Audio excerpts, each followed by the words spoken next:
গত কয়েক বছর বাংলাদেশ ফুটবলের গলার কাটা হয়ে আটকে ছিল ভেন্যু সংকট। অবশেষে ভেন্যু নিয়ে কিছুটা স্বস্তির নিঃশ্বাস ফেডারেশনের। ফুটবলে 25 বছরের জন্য চট্টগ্রামের এম এ আজিজ স্টেডিয়াম বরাদ্দ পেয়েছে বাফুফে। এতে যুক্ত হবে অত্যাধুনিক জিমনেশিয়াম সহ সকল ফ্যাসিলিটিস। তবে এখানেই থেমে নেই ফেডারেশন। ফুটবল উন্নয়নের জন্য আরও বেশ কয়েকটি ভেন্যু নিয়ে আগ্রহ দেখাচ্ছে বাফুফে। গভর্নমেন্ট যদি আমাদেরকে সহায়তা করে, আমরা গাজীপুর চাচ্ছি, ময়মনসিংহ চাচ্ছি, সিলেট চাচ্ছি, নীলফামারী চাচ্ছি। বিভিন্ন কর্নারেই যে সমস্ত স্টেডিয়ামগুলো অবহেলিত আছে সেগুলোকে ফুটবলের কাজে ব্যবহারের চেষ্টা করছে। বাংলাদেশের ক্রীড়াঙ্গনকে গতিশীল করতে শুরু হয়েছে তারুণ্যের উৎসব, যার মূল লক্ষ্য দেশের প্রান্তিক পর্যায় থেকে প্রতিভাবান খেলোয়াড় তুলে আনা। ইতোমধ্যে সিলেটে চা শ্রমিকদের সংগ্রাম এবং সংস্কৃতি তুলে ধরতে তাদের পরিবার ও আদিবাসীদের নিয়ে ম্যাচ আয়োজন করে তারুণ্যের উৎসবে বাফুফে যুক্ত হয়েছে। সিলেটকে দিয়েই আমরা শুরু করেছি। ট্রাইবেলরা কিভাবে ফুটবলকে এনজয় করে, তাদের সংস্কৃতি কি, এগুলো নিয়ে আজকে অলরেডি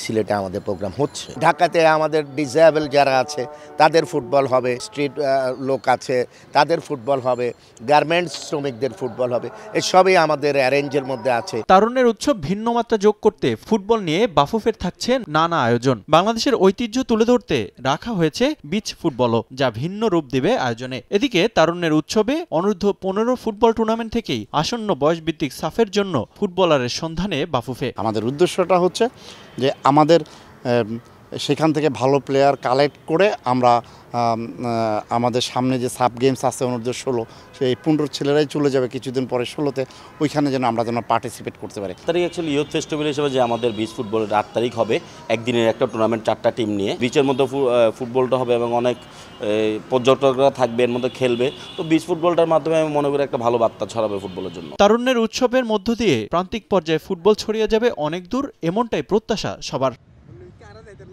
রিফাতুল ইসলাম মিরন, সময় সংবাদ, ঢাকা।